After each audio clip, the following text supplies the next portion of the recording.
Assalamualaikum warahmatullahi wabarakatuh.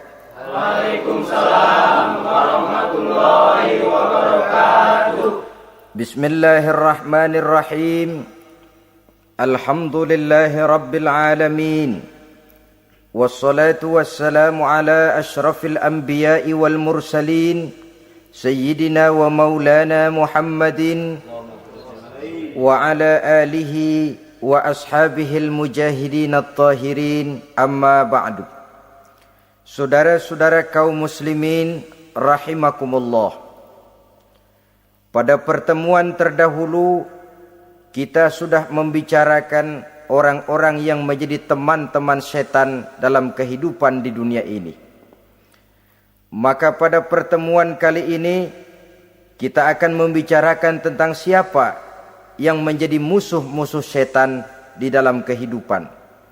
Dengan satu catatan, berbahagialah mereka yang menjadi musuh-musuh setan, tetapi celakalah mereka yang menjadi teman-teman setan. Bagaimanapun juga di dalam kehidupan ini, apabila orang telah memproklamirkan bendera permusuhan kepada kita, maka kita tentu seharusnya bersikap waspada dan mawas diri. Demikian juga iblis dan seluruh bala tentaranya yang terdiri daripada setan-setan. Mereka telah mengibarkan bendera permusuhan kepada Nabi Adam dan anak cucunya, kepada kita umat Rasulullah sallallahu alaihi wasallam. Akan sengsara dan celaka jika kepada iblis dan setan yang telah nyata-nyata mengibarkan bendera permusuhan itu kita mengadakan toleransi, mengadakan kerjasama, dan menjadi budak yang memperturutkan kemauan daripada iblis dan setan. Siapa yang menjadi musuh-musuh setan dalam kehidupan ini? Inilah pertanyaan berikutnya yang diajukan oleh baginda Rasul kepada iblis. Hai iblis, kalau teman-temanmu adalah seperti yang telah engkau jelaskan tadi, sekarang cobalah beritahu saya, siapa di antara umatku yang menjadi musuhmu dalam kehidupan ini? Atas pertanyaan ini, iblis laknatullah menjawab, ya Rasul, musuh-musuhku di antara umatmu, pertama, anta ya Muhammad. Musuhku yang pertama adalah engkau, wahai Muhammad. Kenapa iblis mencatat Nabi Muhammad sebagai tokoh nomor satu dalam deretan musuh-musuhnya? Mudah difahami. Pertama, keberadaan Rasul merupakan rahmah lil alamin, rahmah bagi lingkungan. Yang kedua, beliau berfungsi menyelamatkan manusia dari tempat yang gelap gulita, dari tempat kesesatan menuju tempat yang terang benderang penuh berisi petunjuk dan hidayah dari Allah Subhanahu wa taala. Maka menurut iblis, inilah manusia perintang pertama atas segala daya dan usahanya menggelincirkan manusia ke jalan yang dimurkai oleh Allah Subhanahu wa taala. Kalau kita baca sejarah, risalah yang dibawa oleh Nabi Muhammad ini memang merupakan risalah yang membawa rahmah bagi alam sekitarnya. Ada sedikit perbedaan dengan risalah-risalah sebelum beliau. Sepertinya risalah yang dibawa oleh para rasul terdahulu itu mempunyai efek yang langsung pada kehidupan di dunia ini. Nabi Nuh misalnya menyampaikan agama. Hai umatku, ini agama. Umat menentang, turun banjir yang menenggelamkan orang-orang kafir. Azab diturunkan pada waktu itu juga, pada saat nabinya masih hidup. Jadi azabnya itu jenis cash, kontan. Nabi Soleh, hai umatku, ini agama. Mereka menolak, turun gempa bumi yang amat hebat menggulung orang-orang kufur. Nabi Musa, hai umatku, ini agama. Mereka menolak. Sebagian ditenggelamkan di Lautan Merah, sementara sebagian lain dikutuk menjadi monyet-monyet yang hina, seperti diceritakan dalam Al-Quranul Karim. Lain dengan Rasulullah Sallallahu Alaihi Wasallam. Bagaimanapun kurang ajarnya umat yang dihadapi oleh beliau, bagaimanapun menentangnya jamaah yang dihadapi oleh beliau, azab tidak turun sepanjang beliau masih hidup. Ini merupakan jaminan dari Allah, wa ma kana Allahu liyu'azzibahum wa anta fihim. Allah sama sekali tidak akan menurunkan azab selama engkau wahai Muhammad masih hidup di tengah-tengah umatmu. Jadi keberadaan Nabi Muhammad merupakan jaminan keselamatan bagi umatnya. Selama beliau masih hidup, azab tidak turun bagaimanapun kurang ajarnya umat. Di sini sedikit bedanya dengan nabi-nabi terdahulu. Juga perbedaan dalam pola dakwah. Nabi Nuh ketika dakwahnya ditolak oleh umat, keluar doanya meminta umatnya ditenggelamkan. Tetapi Nabi kita ketika dilontari batu oleh umat, malah beliau mendoakan umatnya agar memperoleh hidayah. Oleh sikap yang semacam ini, wajar lalu iblis menganggap Nabi Muhammad sebagai musuh ranking pertama. Yang kedua, siapa musuhmu di antara umatku? Yang kedua kata iblis, musuhku Muhammad imamun adil. Pemimpin yang adil. Itu yang akan menjadi musuhku di dunia ini. Putus asa iblis menghadapi pemimpin yang adil. Tipu dayanya tidak terkena. Segala tingkah polanya tidak diperturutkan. Imam yang adil, pemimpin yang adil merupakan musuh daripada iblis laknatullah alaih. Apa sebabnya? Karena pemimpin yang adil mempunyai dampak dalam kehidupan di dunia ini. Melindungi orang banyak, menenteramkan orang banyak. Makin aman, tentram, tenang situasi dan kondisi, makin mudah orang melaksanakan ibadah. Makin tekun orang melaksanakan ibadah, makin dekat dia dengan Allah. Makin dekat manusia dengan Allah, makin jauh dia dari iblis. Sebab dua hal ini selalu kontradiktif. Jika kita jauh dari Allah, tentu dekat dengan iblis. Jika kita jauh dari iblis, harus dekat tentu dengan Allah. Dan begitu selanjutnya. Dalam kaitannya dengan kehidupan kita sekarang, saudara-saudara, disinilah perlunya mempersiapkan manusia. Membangun manusia itu jauh lebih sulit daripada membangun jembatan. Membangun manusia itu lebih sulit daripada membangun gedung-gedung bertingkat. Termasuk membangun dan mempersiapkan calon-calon pemimpin yang adil di masa yang akan datang. Membangun jembatan penting. Tapi lebih penting daripada membangun jembatan adalah membangun manusia yang bikin jembatan. Sebab kalau manusia yang bikin jembatan tidak dibangun lebih dahulu, saya khawatir jembatannya nanti habis dimakan oleh yang bangun jembatan. Mengaspal jalan raya penting. Lebih penting dari mengaspal jalan raya, membangun manusia yang mengaspal jalan itu. Sebab kalau manusia yang mengaspal jalan bermental rusak dan bejat, saya khawatir jalan belum selesai, aspalnya habis dimakan oleh yang ngaspal. Inilah pentingnya membangun manusia pembangunan. Semua tugas-tugas besar, semua pekerjaan-pekerjaan yang baik harus berangkat dari niat yang baik, berangkat dari hati yang bersih. Siapapun adanya kita, apapun profesi kita. Yang jadi kiai, marilah berangkat dari niat yang bersih. Yang jadi mubalik, marilah berangkat dari niat yang bersih.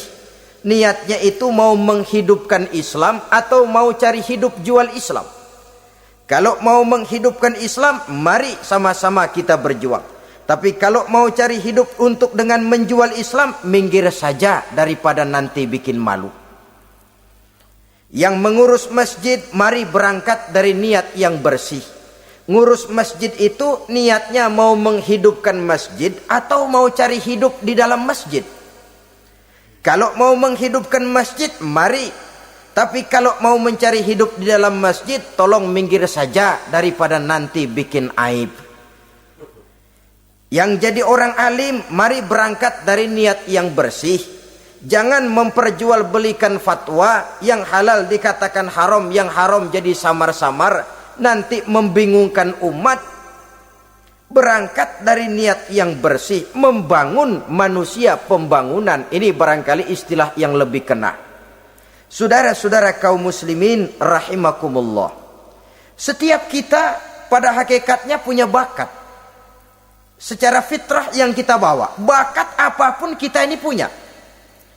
Saudara punya bakat jadi pemimpin, saudara pun punya bakat jadi pengkhianat. Saudara punya bakat jadi orang soleh, saudara juga punya bakat jadi orang salah. Saudara punya bakat jadi orang besar, saudara pun punya bakat jadi orang hina. Seluruh bakat ada di dalam diri kita. Tinggal nanti pertumbuhannya mana yang lebih subur. Saudara punya sifat berani, saudara pun punya sifat takut. Seberani-beraninya orang mesti ada sifat takutnya. Nanti mana yang tumbuh lebih subur? Kalau takutnya tumbuh lebih subur, dia akan jadi orang penakut.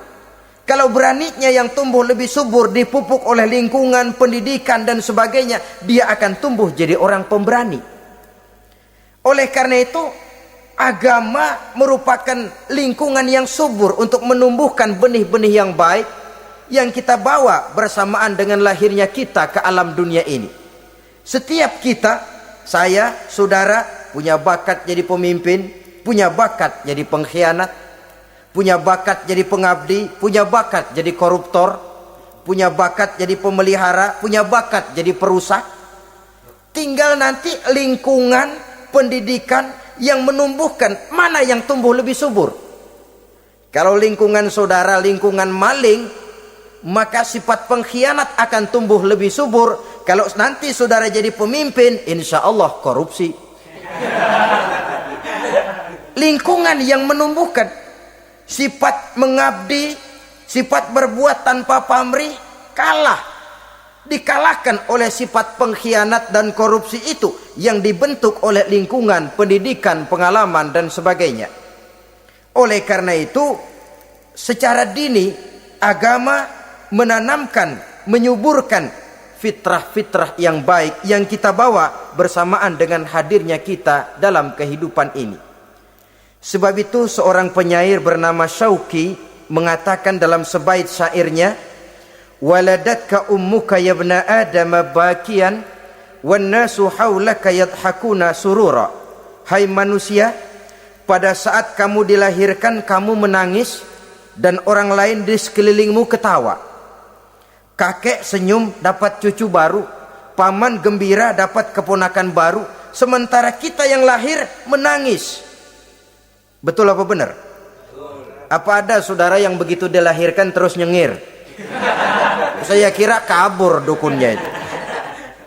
Setiap kamu hai manusia lahir dalam keadaan menangis, orang sekelilingmu tertawa. Karena itu katakan kepada mereka yang senyum di sekelilingmu, hai manusia, pada saat saya dilahirkan saya menangis dan kamu semua tertawa. Baik manusia. Tapi nanti pada satu saat harus terjadi kebalikannya. Kalau dikala saya lahir saya menangis dan kau semua senyum, nantilah manusia. Kalau satu saat saya meninggalkan alam dunia ini, saya akan berangkat dengan senyum. Dan kalian semua akan berurai air mata. Kalau perlu dari Sabang sampai Merauke kibar bendera setengah tiang. Kalau perlu. Jangan terbalik, kita mati melotot orang malah gembira. Karena hidup selalu membawa sifat-sifat yang merusak. Inilah orang kedua yang menjadi musuhnya iblis dan beruntung menjadi musuh iblis. Siapa? Imamun adil, pemimpin yang adil. Saudara-saudara kaum muslimin rahimakumullah.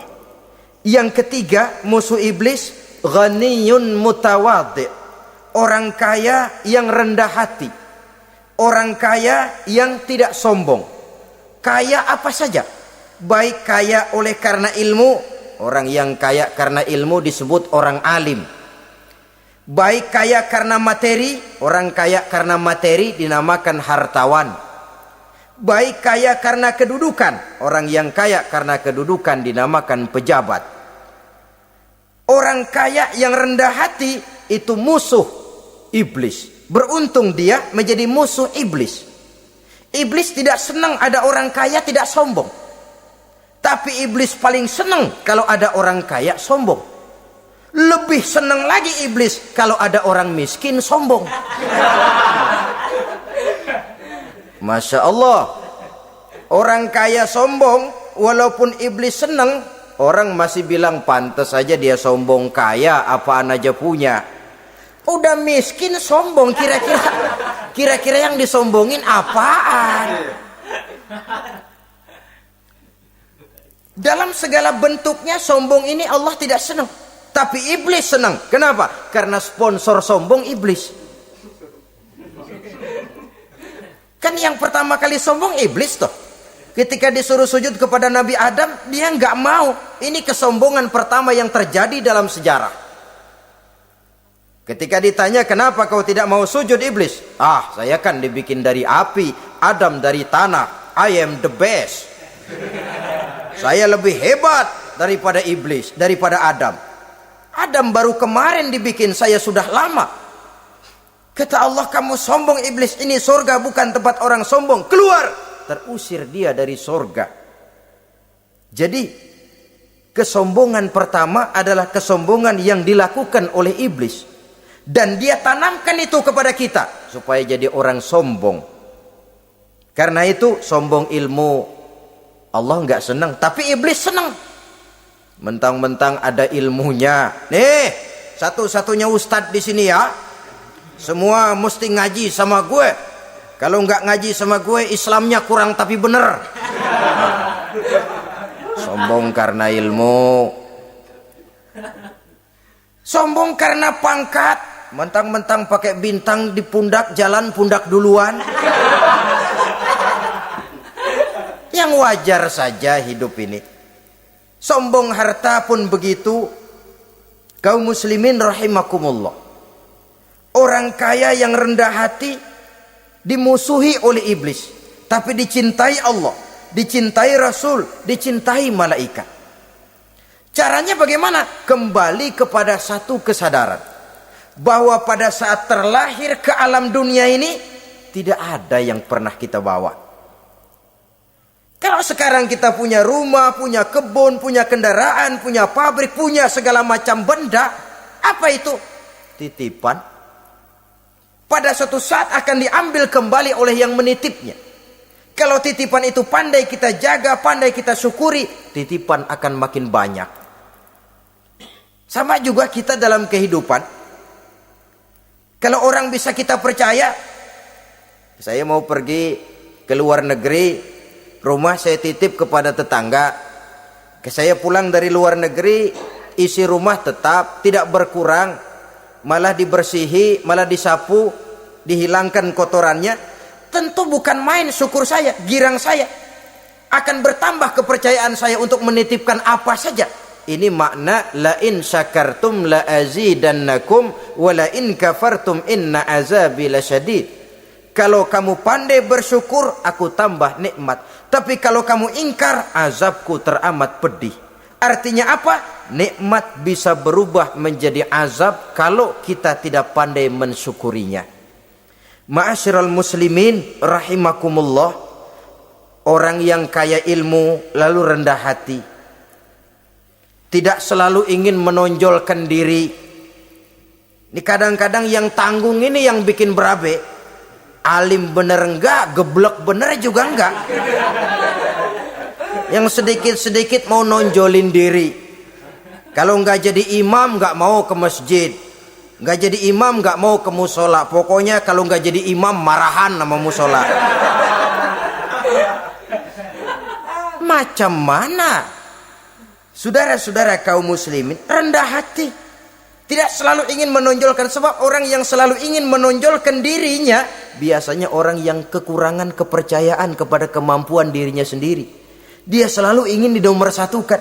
Dia selalu ingin ditempatkan pada ranking teratas. Dia tidak percaya diri. Orang yang percaya diri dapat bersikap wajar dalam kehidupan. Begitu juga kaya karena harta, dengan menyadari bahwa harta bagaimanapun banyaknya titipan dari Allah.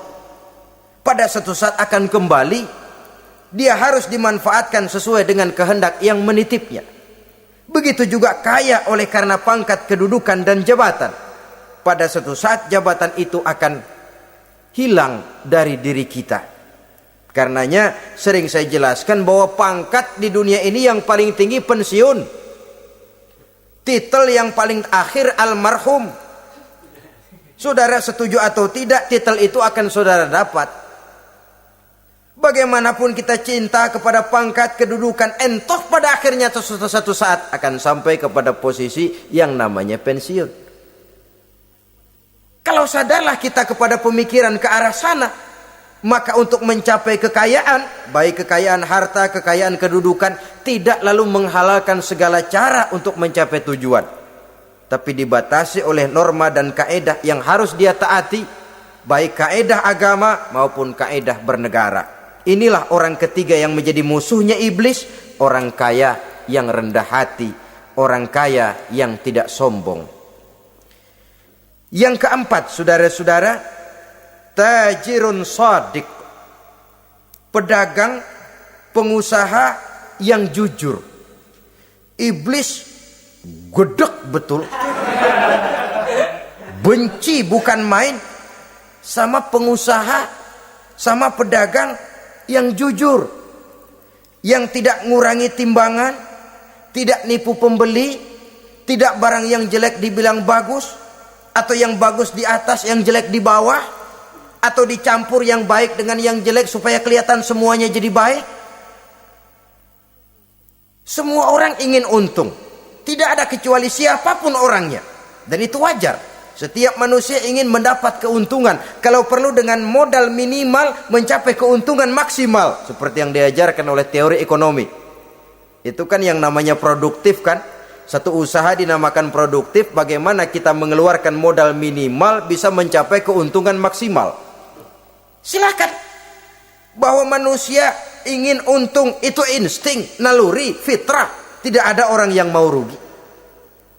Tapi cara mencapai keuntungan itu yang membedakan antara seorang muslim dengan yang bukan muslim.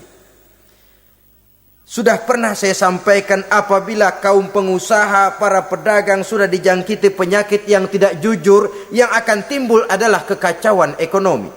Kekacauan ekonomi bisa menimbulkan revolusi sosial, dan revolusi sosial merupakan kiamat satu generasi. Semua kericuhan hampir bermuara dari perut, dan itu ekonomi. Orang nodong perut, orang korupsi perut. Ya walaupun korupsi kalau sudah kelas kakap tidak lagi sekedar urusan perut. Ya perut apa yang diurusin kalau korupsinya miliaran itu? Perut jin barangkali. Saudara-saudara kaum muslimin rahimakumullah. Oleh karena itu, pedagang yang jujur, pengusaha yang jujur, ini merupakan musuh iblis. Iblis tidak senang kalau ada pengusaha yang jujur. Iblis tidak senang kalau ada pedagang yang jujur. Tapi iblis akan tepuk tangan kalau pedagang sudah selingkuh, kalau pengusaha sudah nipu. Ada orang bilang, sekarang mah kalau jujur-jujur bener nggak makan apa-apa dong kita. Sebab katanya jangan lagi nyari yang halal, sekarang ini yang haram aja seret. Rupanya sering masang undian nggak pernah kena. Lalu bilang jangan yang halal, yang haram aja nggak kena-kena katanya.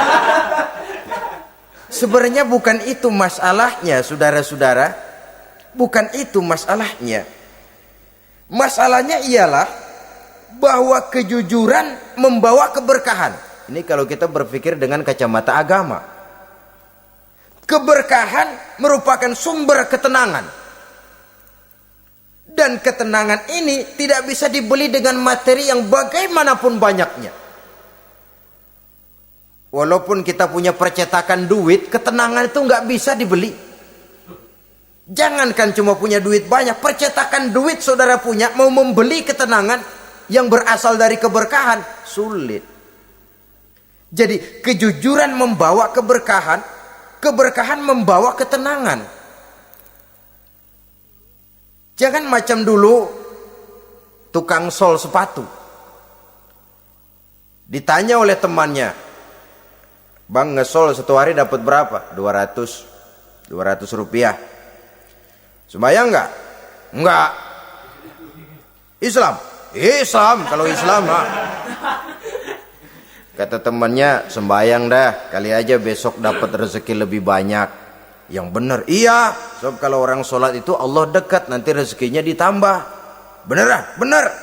Subuh sembayang dia. Habis sembayang sarapan, berangkat ke tempat dia ngesol, mangkal. Dari pagi sampai jam 11 belum ada juga yang ngesol. Mulai bimbang hatinya. Katanya kalau sembayang rezeki tambah. Tadi sembayang subuh sampai gini hari belum ada yang ngesol. Cobaan kali, sabar. Datang sholat zohor. Habis zohor nunggu lagi, belum juga ada yang datang ngesol. Udah mau pulang hampir maghrib, baru datang satu orang, dan ini sendal jepit putus.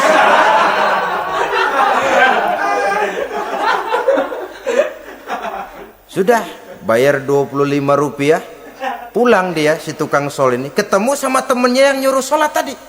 Ditanya, "Bagaimana penghasilan ini hari?" Apa dijawab? "Gua kapok deh sembahyang."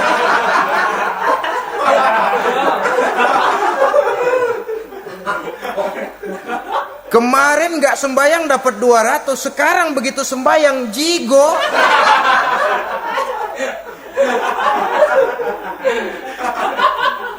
Dia tidak sadar bahwa dengan dari kacamata agama, 25 rupiah yang membawa berkah jauh lebih baik ketimbang 200 uang panas.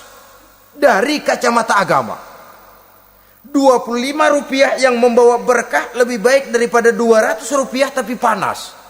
Sebab panas menjauhkan kita dari ketenangan. Itulah sebabnya, maka pedagang yang jujur, pengusaha yang jujur menjadi musuh setan dan beruntung. Sekarang jadi pengusaha jujur-jujur nggak dapat proyek, Pak. Kalau nggak bisa semir semur. Padahal agama sudah menjelaskan ar-rashi wal murtashi finnar. Orang yang nyogok dan orang yang disogok, dua-duanya neraka. Kenapa? Join termasuk ta'awanu 'alal ismi wal udwan. Bertolong-tolongan dalam berbuat dosa dan kesalahan. Kalau hadiah, lain hadiah. Kalau sedekah, lain sedekah.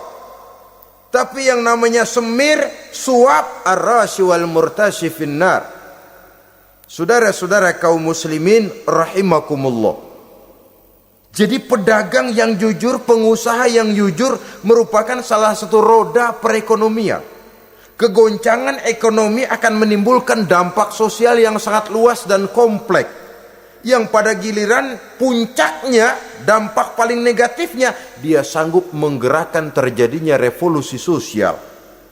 Bukankah sebagian besar gerak hidup manusia dimotivasi oleh keinginan untuk mempertahankan kelangsungan hidup? Dan kelangsungan hidup artinya mulut. Mulut itu artinya perut, dan itu artinya makan. Setelah itu mungkin baru pangan, baru sandang, baru dia berpikir pakaian dan sebagainya. Jadi karena dia merupakan penggerak roda ekonomi, pedagang yang jujur, pengusaha yang jujur mutlak diperlukan dalam kehidupan ini. Sebab sekali lagi, kejujuran akan membawa keberkahan, keberkahan memberikan ketenangan dalam kehidupan. Oleh karenanya kita umat Islam, biarin duit kita banyak, asal berkah. Itu tentu idealnya. Ketimbang dikit tidak berkah, lebih baik ia banyak, ia berkah. Dan keberkahan itu datang lewat kejujuran. Kejujuran ini sudah dicontohkan oleh Rasul pada saat beliau berniaga ke negeri Syam. Dikala berumur 9 tahun, bahkan dikala berumur 25 tahun, seketika membawa dagangan Sayyidatuna Khadijah yang kelak jadi istri beliau.